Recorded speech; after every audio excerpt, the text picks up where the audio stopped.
Katonda bwe mbasanga sawa zino mbampulira njagala mbakube naddala abaana mawulire kasoke nebaze munyanzi Mungu atutusiza olunaku olwaleero buli kintu ekikolebwa kibaako olunaku ate olunaku bw'olulonda tulukwasa Katonda buli kintu kyetukola tukikwasa Katonda nebaza Mukama Katonda okuntuusa olwaleero naye nga mwebazaayo ne Mukama Katonda okumbeereramu nnyo emyaka 10 ate nno mbabuuliranga mikwano gyange emyaka 10 nze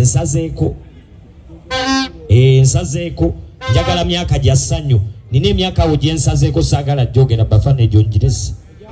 egyo emyaka njirese koko egyo emyaka njirese fefe egyo emyaka njirese nina loze egyo emyaka njirese saha egyo emyaka njirese emyaka gye ndimu nebaza kubwebaza nebaza nnyo bannamawulire nebaza nnyo buli muntu yenna nebaza abayimbi owapawaze owamasanyalaze azze nebaza nnyo abayimbi okutandikira ku Big Eye nebaza abayimbi okuddako Kapiripiti nebaza Nina Rose webale nnyo kumbererawo ebbanga lyonna nebaza King Saha webale nnyo kwembalirawo nga sinaba nagenda wala musooke mukubire ku King Saha engalo bannaye nze nina ensonga zange teziri personal ziri straight Nina nango no yampa Blake Sulu Blake Suchi dije nyonyeza kaime bakayita Diana nali mbigobako nga mbigobako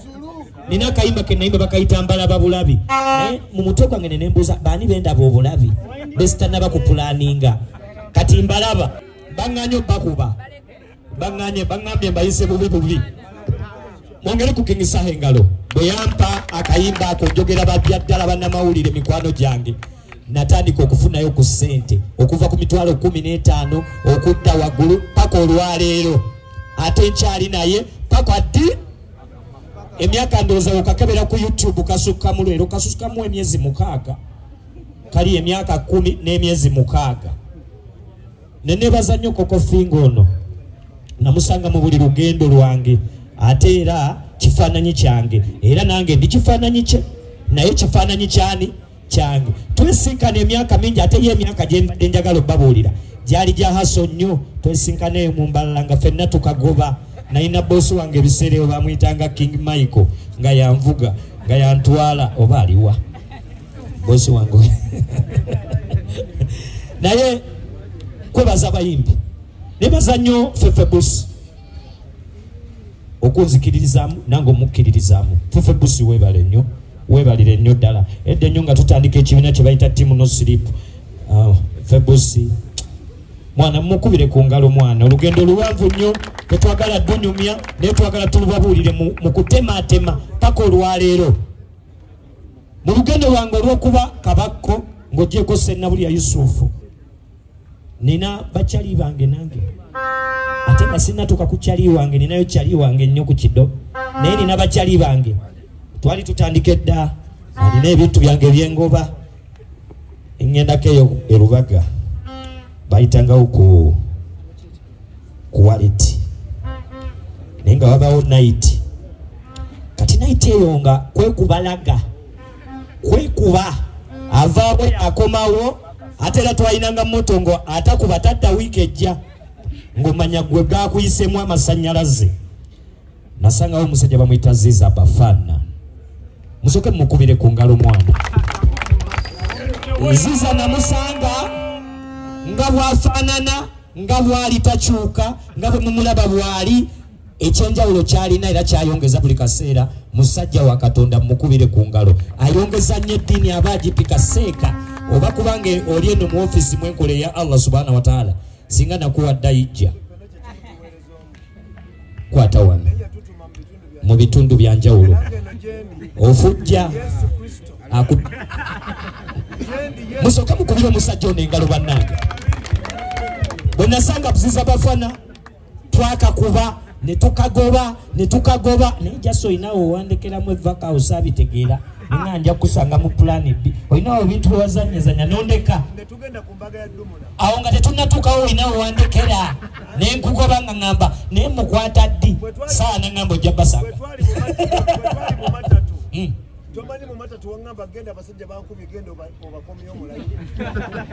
Mongereza bafani kalubana olugendo lwange muliso musical sikulangayo mulimo mulala era munsonyiwe mu bakyali bange nze ngubya akantu aka kamu kazindalo manyi okakozesa ate manyi n'okwogererako ate manyi n'okawandirako ate era bw'ojja obubi nsobola naawe okakulagako nti nkamanyi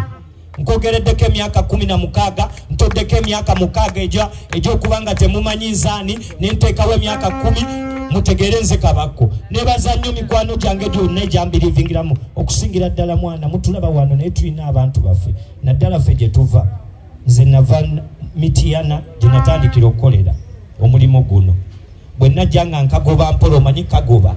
nasibira ku kitundu bakiyita Najja Nankumbi ekitundu kye bayita Najja Nankumbi nina kyali wange gwe nasanga kuba muyita Lwaga Balosi ye yandagagayo bamuyita DJ Michael bwe nasanga DJ Michael wali awo Lwaga Balosi ye yandaga no DJ Michael ebiseera nga bagamba oyo yanga no wakabi yanga wakabi ne bansembezanga yanga era maboyi ne bazanyo okubanga mwana mwansembezanga yanga mwebale nnyo mwebalire ddala mu lugendo lwange olwo lwennyini bwe ngwa ku King Michael kati gwe muyita King Michael yali DJ Michael mukwogera ebigambo ebitonotono twakolawo ekibiina bakiyita dansolo kubu mu dansolo kubu omwo mwe nava mu dansolo kubu omwo mwe napasukira bwe navaamu nange nafuukirawo kiwajji nengenda nempala nengendako eyo mu Good Life nensanga Sizamani ate bwe nasanga Sizamani nandaga Firebase ate wandaga Firebase alinga yaŋŋamba mbu ntuuse ewaka musoke mukubire ku Firebase engalo bannayo mwenna era bwe natuuka ekamooca ababoyi bange nze bwe ntuuka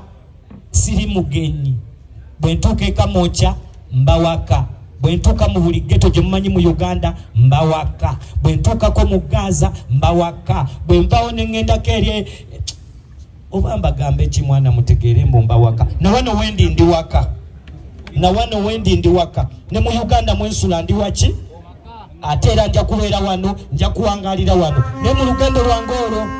twekolamu akabondo nensanga King Sahono ne batondawo ekibiina nga baliwa era alwoge njagala abeerewo naye alabika jja ne bantwala eyo ne bampakira mu kabondo twakayitanga kabondo ne banteeka eyo mu kabondo bakayitanga Team No Sleep musooke mukubireko ku AK47 ne wabataliwo wano mukubire King Saha engalo mukubire Shiba engalo mukubire Nina Rose engalo baziddemu eza Saha muziddemu mwana eza King Saha kuba yampane buleke sulu bwe nasanga King Saha bwe nasanga Shiba bwe nasanga abapalaso bwe nasanga AK47 bwe nasanga buli muntu mikwano gyange nange natandika okubanga ewaka wange nzirayo ne muwogo era mu lugendo lwange olwo nga ndi mu Team No Sleep nzijukira kyali wange nga yakabwaka AK kati mba nkyali awo nga nzuba ne Saha nali ku deja vu awo nangu badde ekimyula kyange kibeera wala mbadde ngenda kikoona nga kiri wano kiddumuna nkiriiremu live nagwa ku kyali wange Dumuna Namuddu Jazira nkwagala nnyo wamma kumbeereramu ate no ye manager wange kati bwe yayingira mu bulamu bwange paka mu maka namugamba ate kati olaba ontwala mu maka ate guno omulimu gwo era akola overnight akola essaawa 24 naye nga kagobeko ebeera munnyo topowa kati bwe nakagoba ne mukwano gwange oyo Dumuna kyampa nnyo amaanyi amamba buulira mikwano gyange teri antiisatiisa nkiddemu temusobola kuntiisatiisa nga ndi n'oyo kyali wange temusobola kuntiisatiisa nga nvudde ewaka ewange nga ndi ne kyali wange ne manager wange ne mukwano gwange nambemu namba 2 namba 3 namba 4 namba 5 namba 6 namba 7 paka ku 10 mbadiramu temunsobola abansobola be bano bokka kuba ate balina n'ennamba ze bo bamukubirako ne bamugamba jayollo bwe nasanga oyo mukwano gwange ne tutambula olugendo lwaffe ne bazanyo bannamawulire kyekisokera n'olugendo lwonna mulugamba abantu buli kaseera naye tebawulira tebalaba naye tubazaayo emabega bwe nasanga kyali wange lumu tuba tuzuba nga tuli amara bino ebyokulya amarawundi ne mugana naye gwe lwaki toŋŋamba nkugjeyo onyanjule wamwe neme kubanga bano abayaaye nga tebabijjuwa ebintu byange naŋŋamba oyina lo naye yaŋŋamba nkwesiga saagala nakukyusa deeti era mbaddamu tosobola kunkyusa deeti teri asobola kukyusa deeti teri asobola kukyusa lunaku lwo Katonda bwagamba mbu leero lwa saha luba lwa saha bwagamba leero luba lwa kabakko luba lwa kabakko bwagamba leero luba lwa nina lozi luba lwa nina lozi ninanga olunaku lujja nga banzija ku lujja nga nva ku lujja nga ngenda olunaku lumu nga nkyala nga bankyaza era nebaza King Sahono ye yaŋŋamba nze nkufulumya ono saamu mwongere nga akyali mu pulogulamu zange mwegyo emyaka gye nnyumiza era akyalimu naŋŋamba yali agenda South Africa nsonyiwa boy ne kakati ova ku nnyonyi mbadde manyi togenda nakuba wano mbadde manyi ogenda kweyita buyise ogende South Africa obayise bubi naye ntiddemuko naako kawaanyi ompaddemu akabanja boy abantu bagamba bagende nakawuka balowooza nnimba kati bwensanga kyali wange dumuna naŋŋamba tugende epiki nengenda epiki bakyali bange mwe mwambeererawo wamma teri tebakulimba tebageza ne bakulimba mbunze kabako nina minister wange nze minister nze minister si omukolo gwagenda maaso nga nsirabye minister nga nze minister naye nga nkolaganye n'abantu nga mmwe nebaza nnyo abantu saa yampa embuzi nga nnya neŋŋenda ne bazisala bannamawulire kamulye ennyama naye temubyogera namwe mujje mwekwate nga mwogera amazima nti twali emmere nesigalawo okitegeera ibula waliwo n'okola omulimu munene nebaza nnyo mukwano gwange bamuyita Joelia saagala mwogerako just naye kamuyiseewo ensonga ze Joelia paka kati atambulira ku pulogulamu za kabakko yalya emmere ya kabakko ngenda kubalangira bannamawulire leero nange nabafunye mu nsonyiwemu olunaku lwange sibafunangamu mbeera ntwala bayimbi bannange naye leero ke mbafunye kambasomere emyaka 10 gye nkubidde endongo nsanyuka nnyo bannamawulire temumpandikangako kibi kuba sirina kibi sibalinako kibi naye kyensingirako kubagazaayo ekintu kimu wama no bad news to a bad man like me nkiddemu mu luzungu no bad news to a bad man like me naye nebaza bannamawulire tebampandikangako bad news I'm a bad man nsobola okujjawo oli nenkubuuza wawandiise gaaki nze nakuyiseeko netwetwala mu speed naye tetutuukanga mukaawo mbebaza nnyo mbebaliza ddala abayimbi abalala mubakuba kusabula magulu ntumbwe ne mukuba buli politician ne mumujjayo paka mu ntebe naye ogwo nagwo omulimu gwammwe sigubajjaako mukole omulimu gwammwe naffe tukole omuki omulimu gwaffe mu lugendo lwange lwembadde nalwo olusinga okunnyumira gwe mulimu guno gwenkoze sifunyemu buzibu mujja kutunuulira wano emabega nga sineebaza buli kampani munsonyiwemu big eye mpoza emyaka 10 nga teri aŋŋambayo nga abawagizi bwe baŋŋambayo kati abawagizi kambagamba ebyabwe kambabulira amazima mwali badde emabega wano mulabawo TV nyingi sikyo nga mulabawo ne radio nyingi sikyo nga mulabawo na buli muntu mungi sikyo naye obuzibu obuva mamba buliranga mikwano gyange amazima gali nti buli woosalawo okuba kyoyagala bangi banyinza okuvaamu naye tebakuvaamu mbu tebakwagala okutya kuba kungi okitegeera era mbebaza nnyo amamba bannamawulire ba TV namwe mbamanyi abamu bajjeko na buli obwa TV neme kubalaba naye mbabuulira mazima kiriwo ekiti nkimanyi munjagala jasiba bosi bamwe baleetawo embako nkimanyi mutubeereramu jasi gye muzza ebintu balina ke batemamu naye mbagambamu ekintu kimu ki fenna omutonzi yakola ki tubikola bino byonna tubigobako mbwakina TV teziriwo radio teziriwo naye omutonzi yakola ki ate bwasalawo munnange takubira TV tayogera na radio ayogera n'oyo ali mu kizibu kye era mbebaza nnyo aba media platforms mwenna nze munkoze ekintu munkoledde ekintu mumbeeredde mu kintu nze ndi mwana wa kintu naye musinze ne munkolera ne ndowooza oba nze kintu mwalaali nze saasoma miiza college dropout but I'm okay nsula mu bulamu obulungi njogera ne Katonda wange buli lunaku njogera ne bakyali bange basaa njogera ne banina Lozi buli lunaku njogera ne ba fefe buli lunaku njogera namwe buli lunaku oyinza okutunulira wano buli muntu munsonyiwemu mwenna njogera namwe buli lunaku mwenna njogera namwe buli lunaku era nsingira ddala okwebaza ennaku z'omwezi nga 8 November tugenda kuba tucelebrating happiness of Kabako tojja wano ngoze munaku kano nkaddemu onaku tosala bya kucelebrating happiness bya kunyumirwa bya kuonerera ddala nina emikwano mingi bwe mantise emikwano I think I'm among the best. I'm not the best but I'm among the best. Nina emikwano mingi nina abanjagala bangi babadde bangano ngamba kyusamu tugende tuve wano tugende walala wama mikwano gyange mbagamba natandikira najja na nkumbi sijja kwesoga Kampala speed saa yangamba atawo twamazeewo nawe tusooke tukubewo ofune taxi ekutwala mu kibuga. I think tutandikira kwemu nava najja na nkumbi wema ntuse emakindi ngenda mu kibuga sikyo naye era nowe mu kibuga yeeralikire wemba ndi makindi otegeeza bwe mba ntambudde nga nva najja na nkumbi nga ntuuse wano emakindi kati we mu kibuga gezaako okukaaba because the problem is in makindi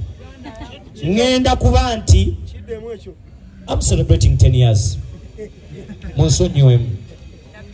The beast is in town. The beast 8th November the beast is in Makindi. Nebaza nnyo mikwano gyange Jessica mbabulira amazima oyinza okwewuunyisa nebaza buli aguze tikiti wano nenina nebazenga buli muntu awulira muyinza okiwakana kalenda ntono naye wenjogerera tewakyaliwo na tebo n'emu mwana tewakyaliwo wamma njogere ayagala obigobako yangu obigobako mu VIP mu ordinary naye ebya tebo nsingira ddala nenebaza buli muntu yenna tewakyaliwo tebo munsonyiwe mweraba olaba message ngegamba ku Instagram mbu tebo available manya nimba eyo si page yange teri tebo saha bino mbikugambe leero ne tebo bagikugulidde naawe abawagizi botamanyi nga nze mbamanyi nina Loze ye nagimugwadde dda nga ye tannaba kumanya otudde mu maaso wekyangira fefo ojja kutuula ne kalo tuula ne kalo yawula yabula lanka tuula ne kalo kasiitawo mufaafagane bafana mujja bangi mmwe mbamanya abamagiki sebe ono show yange temujja nnyo yange naye mugenda kujja wano ndowooza olaba mbasabayo ekintu kimu bannamawulire nga kyo nkibasaba olwaleero mwebale nnyo tuwandiikako birungi ebibi ne mubireka tumanyi naffe tulina ebibi tubirina naye era ebibi temubiwandiika muwandiika birungi kuba tulina abaana tulina abatuulirizaamu tulina abatugenderako nsingira ddala okwebaza musooke mukubirako abanodika paints mubakubireko engalo abo balangi abo balangi bannange nno nze mbabuulira bawadde King Saha langi ne bawa ne Nina ne Fefe ne Koko musooke mwebaze nnyo aba Everboss Arts abakola banners ezo mubakubire ku ngalo